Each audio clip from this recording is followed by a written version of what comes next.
Dans notre marche vers Noël avec la Vierge Marie, le 8 décembre nous invite à méditer son Immaculée Conception. De quoi s'agit-il? Nous l'avons appris au catéchisme. Nous avons vu toute la semaine dernière notamment le parallèle entre Ève, notre mère, et la Vierge Marie, notre mère aussi, mais dans l'ordre surnaturel. Toutes deux, dès leur premier instant, ont bénéficié de la plénitude de la grâce de Dieu. Ce qui est vrai de la Vierge Marie, et que nous célébrons dans son Immaculée Conception, était déjà vrai de Ève, puisque c'était avant le péché originel. Bénéficiaires de la vie divine, donc, dès leur premier jour, Ève comme Marie, Marie comme Ève. Et en proclamant la Vierge Marie immaculée dans sa conception, l'Église nous invite à reconnaître en elle la mère de l'humanité nouvelle, celle qui commence avec Jésus. Et comme tout au long de cette semaine, c'est encore le cardinal de Bérulle qui va nous faire méditer cette maternité surnaturelle de la Vierge Marie sur l'humanité. Et je vais lire encore une page de son fameux discours de l'état et des grandeurs de Jésus, l'œuvre sans doute la plus connue du cardinal de Bérulle. Dieu pouvait ne pas se faire homme. Dieu pouvait se faire homme sans être fils de l'homme, comme il aime lui-même à se nommer dans l'Évangile. Dieu pouvait prendre naissance et se faire fils de l'homme sans connaître la passion et la mort pour les hommes. Mais son amour l'a porté à aller jusque-là, et c'est pourquoi il a voulu se faire homme, être fils de l'homme et devenir victime des hommes. Et c'est en vous, ô Vierge Marie, qu'il a voulu contracter toutes ces alliances avec nous.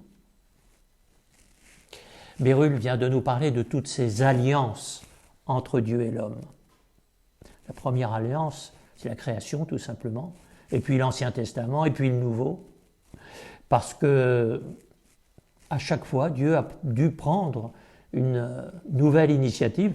Dieu pouvait ne pas se faire homme, vient de nous dire Bérulle. Il aurait même pu nous sauver sans prendre ce rude chemin de notre humanité, de nos existences marquées par le péché, avec tout ce que cela a entraîné de douleurs et d'épreuves. La justice de Dieu, oui, pouvait se contenter de moins, mais ce que nous célébrerons à Noël n'est pas affaire de justice, mais affaire d'amour.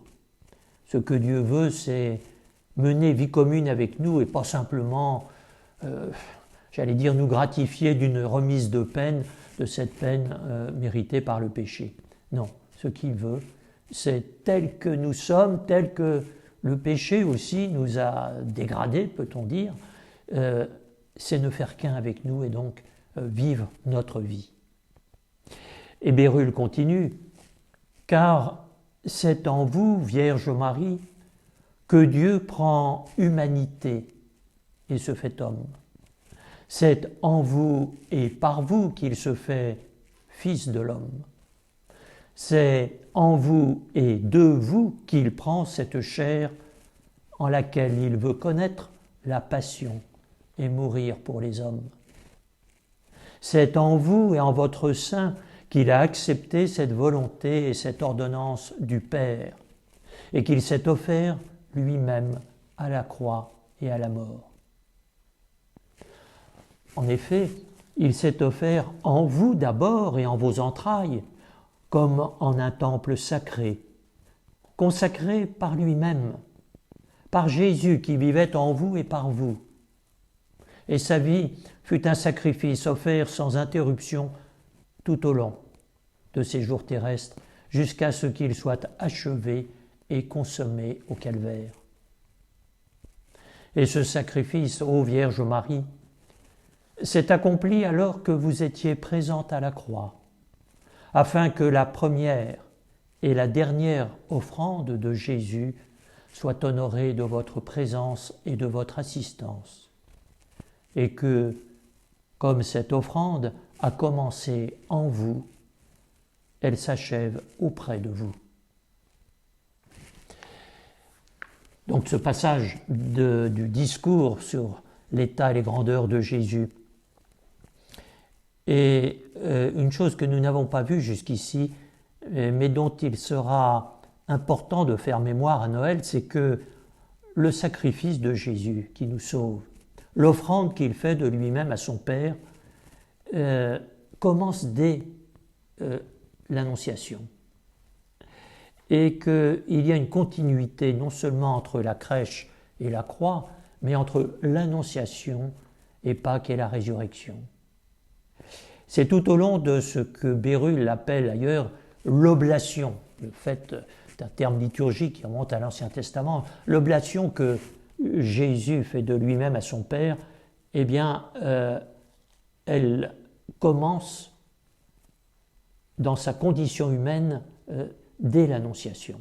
Si bien que nous devons comprendre toute la vie de Jésus comme un continuel sacrifice, et que Jésus ne nous sauve pas moins à Bethléem, et même avant, dans le sein de la Vierge Marie, que le vendredi saint sur la croix. Parce que tout simplement, il ne nous aime pas moins à Bethléem qu'au Calvaire. Et dans la logique de cet amour, Dieu a voulu qu'il dépende de Marie, que s'accomplisse ou que s'interrompe l'œuvre de notre salut.